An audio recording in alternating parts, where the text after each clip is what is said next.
Em 1962, foi aberto aqui no Brasil um escritório de uma fundação chamada Fundação Ford. Aham. A gente tem o grupo Ford, né? A Ford Motors, que é a empresa, ela foi obrigada a se repartir na década de 30 por conta de uma legislação nos Estados Unidos antitrust. Então, toda empresa que tinha muita grana tinha que ou se desfazer ou seria pesadamente tributada.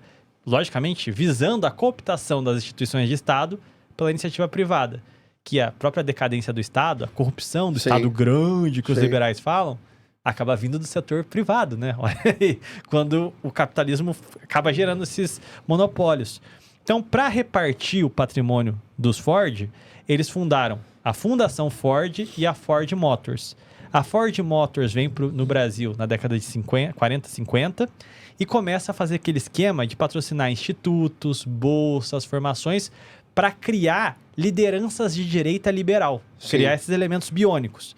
Ela é uma das principais financiadoras do IPES e do IBAD, que são aqueles dois institutos que faziam esse processo de dar grana, verba, para criar esses cupinchas liberais.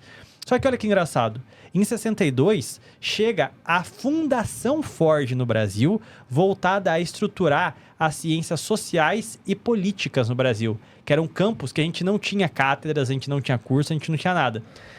Elas começam a ofertar bolsas para pós-graduação. E aí a gente tinha já algumas universidades, uma que é bem famosa na época, era a Flaxo, que era no Chile, administrada pela ONU. Nela, todas as fundamentações das ciências sociais e políticas tinham referenciais americanos. Então, dentro daquela teoria da modernização. Muitos intelectuais mineiros foram formados na Flaxo, visando se tornarem técnicos para serem colocados naquelas negociações lá do CMEBEU, dos anos 50. O que acontece? A gente criou um corpo docente capacitado, habilitado para iniciar estes cursos de ciências sociais e humanas no Brasil. Foi implementado na Federal do Rio Grande do Sul, na FMG, na FRJ, na USP. Toda essa galera que já ganhou patrocínio, eles selecionaram pessoas que não tinham prestígio social nem político, eram pessoas de classe média, que não tinham... Era, às vezes, a primeira pessoa a ter o ensino superior na família, porque era uma pessoa vulnerável. Ela ia receber uma educação e ia abraçar de corpo e alma aquela bolsa que ela recebeu. E, bom, eles começaram a definir, como eles estavam implementando esses cursos no Brasil, a estrutura do curso. Não era uma lavagem cerebral igual da direita, que era tipo, não, você tem que defender o mercado. Né? Então, você olha, as ciências sociais funcionam assim, mas as referências quem dá sou eu da Fundação Ford, a sua bolsa é bancada por mim. Elas vão tendo um controle quase que passivo do sujeito. Essa batata do Amaral. Exatamente, a gente chega nela. Só que aí o que acontece? A gente tem, em 64, o golpe militar, que teve cooperação dos Estados Unidos, e o principal articulador do golpe foi justamente a Ford Motors, lá através daqueles think tanks lá. O IPES, o IBAD, eles mobilizaram a opinião pública, reuniram políticos. Eles conseguiram estruturar um arranjo social para virar a opinião pública contra o governo de João Goulart. Derrubaram ele. No primeiro governo, Castelo Branco, ele tinha uma concepção liberal, democrática, ele acreditava que era uma ditadura pontual, chamou um monte de gente que participava desses institutos de direita para compor o seu governo. É aí que você vai encontrar figuras, por exemplo, como o Roberto Campos, que estava no Ministério do Planejamento. Grandes liberais clássicos ali participaram do primeiro governo. Mas olha a audácia. Enquanto a Ford Motor financiava esses movimentos de direita liberal para abrir o Brasil economicamente, na esquerda, a Ford Foundation tentava cooptar os intelectuais, que naquela época, como estava nessa agitação contra os Estados Unidos, contra o imperialismo, não aceitavam essas bolsas. Se liga no xadrez 5D. Em 1900, eles fazem diversos programas e eles vão tocando de 62 a 68. Em 68, a Ford Motors, que já tinha políticos vinculados a ela no governo, faz uma solicitação para que se considere a Fundação Ford uma instituição com o título de função pública. Isso era um título que nenhuma fundação internacional tinha, só fundações nacionais. Isso dava uma espécie de carta aberta, carta branca, né? E era quase que uma forma de não puni-la, não enquadrá-la legalmente. Em 68, salvo engano, foi em maio, eles conseguem pressionar o ministro da Justiça e o governo Costa e Silva assina a solicitação. Em novembro, a gente tem o AI-5. Vem uma intervenção pesada nas universidades. Uma série de professores da USP são demitidos, uma série de professores da UFG, da UFMG, da Federal do Rio Grande do Sul, da Federal do Rio de Janeiro. Toda essa galera tá expulsa, tá expurgada das faculdades. Só que a Fundação Ford patrocinou a bolsa de pós-graduação de grande parte desses intelectuais. Puxa eles para conversar, para ajudar a fundar institutos e centros de pesquisa privados debaixo do guarda-chuva da Fundação Ford, protegendo eles da perseguição do regime. A principal figura que fundou o instituto era Fernando Henrique Cardoso. Ele funda o SEBRAP em 1968 ou 69.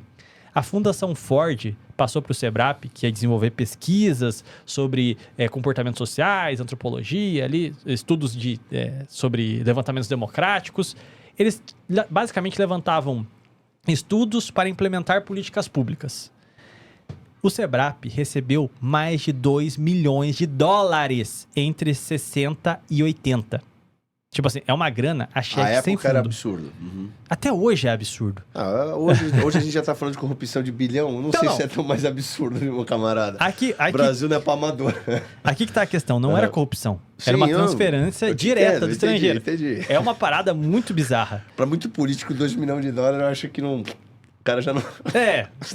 troco de pinga, né? Dá pro cheiro. Se for pro Lula, dá bom, né? Gosta de pinga, tá bom, né? Mas aí a gente chega no Lula também.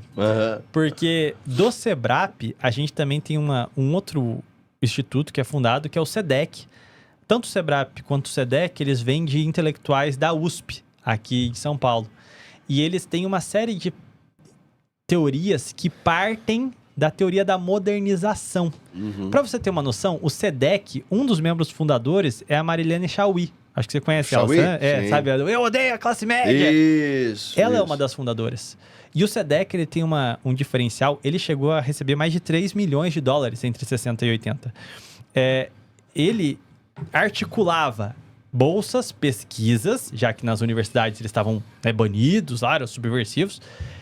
A Fundação Ford bancava as pesquisas deles e eles bancavam a fundação de ONGs e políticas sociais objetivas. Então, uma série de fundações, uma série de grupos começaram a nascer a partir da SEDEC. Vamos dizer assim, a mãe das ONGs no Brasil. E a partir do SEDEC, a gente tem o fenômeno do novo sindicalismo. E é aqui que a coisa fica bizarra. Porque, veja, no Estado Novo a gente tinha um modelo corporativo. O sindicato era único por categoria para ele caber dentro do arranjo corporativo. Sim. A partir do regime militar com o SEDEC, eles pegaram aquela antropologia de que o Brasil é um país atrasado, de que o país ele é extremamente corruptível, então o Estado ele é um problema, a sociedade civil ela vai ser sempre corrompida por esse personalismo do poder público. Essa galera de esquerda, lá da USP, pegaram, falaram assim, a gente precisa aplicar a teoria da modernização nos sindicatos. Nasce o novo sindicalismo. Os sindicatos têm que ser independentes do Estado. A partir daí, greves e mais greves para desestruturar a indústria nacional, reivindicações a cheque sem fundo. Lógico, todo mundo quer um direito, né? E aquilo que era feito para que a classe trabalhadora reivindicasse seus direitos, mas ao mesmo tempo colaborasse com a produção nacional, se torna o sindicato de pelegos que a gente conhece hoje. Perfeito. E qual é a principal liderança do novo sindicalismo? Você chuta que surgiu nos anos 80? O Luli. O Lula é a principal figura que nasce desses diálogos do SEDEC sobre o novo sindicalismo, e do SEDEC nasce o PT. E aqui que a gente começa a analisar o que aconteceu. Aquela direita que quando a Fundação Ford chegou... aquela esquerda que quando a Fundação Ford chegou não queria papo, não sei o quê. Quando veio o AI-5... ela foi obrigada, entre muitas aspas, a acadêmica, foi dialogar com a Fundação Ford. A Fundação Ford tirou todo o escopo revolucionário, doutrina os caras. Pelo bolso. Cria uma porta giratória. A gente aqui tem a organização de pesquisa, a universidade e a fundação. você sai daqui da pesquisa, vira professor, vem para a fundação, volta para presidir o conselho e cria essa porta giratória. Só que a coisa vai por água abaixo quando a gente tem a redemocratização. Sim. Nesse período, a gente acaba tendo a eleição do Fernando Henrique Cardoso, que ele vai criar o chamado terceiro setor, que vai gerenciar o público não estatal, porque o programa central era de desestatização da sociedade. O que ele faz? Ele cria um marco legal que entrega para organizações não governamentais o poder de fiscalizar, coordenar, propor e administrar setores públicos não estatais. É aí que a coisa vira uma porta giratória de dinheiro sem fim, que é, ganho um carguinho num governo X, vou para a ONG, pulo para a universidade, aí eu volto para o Estado e fica nisso infinitamente. E aí... essas ONGs sendo financiadas por entidades para manter o sistema. Exatamente, de fora. Que é sempre o quê? Você quebrar o Brasil. Sim, porque quais são as ONGs que paralisam o desenvolvimento nacional? Quando a gente quer fazer uma Ferrogrão. Meio ambiente. Quando a gente quer, por exemplo, ter uma política para combater de fato o crime organizado. Que ONG que vem? Direitos humanos. Exatamente. Eles criaram um sistema de paralisia do Estado Nacional. A direita criou seus think tanks. Eu quero falar também sobre a direita no regime militar. Sim. Que vão sempre falar assim, o Estado não pode ter nada. O Estado não... muito imposto, Estado gigante, Estado elefante. Vamos tirar ele de tudo. Desmonta a estrutura do Estado. Vem a esquerda e torna o Estado inoperante. E esse arco da velha se concluiu com a FHC, que institucionalizou a privatização do Estado em setores públicos, não estatais, como ele colocou. Hoje, quem administra áreas de preservação ambiental não é o Estado, é uma ONG. Quem administra áreas demarcadas como terra indígena não é o Estado Nacional, é uma ONG financiada de fora. É uma das coisas, assim, é uma Cara, é uma violação da soberania, porra. Pronto. Eu não diria nem isso. O paralelo que a gente tem que fazer aqui é com o imperialismo, colonialismo britânico na China, onde eles desnacionalizaram o território e a sociedade.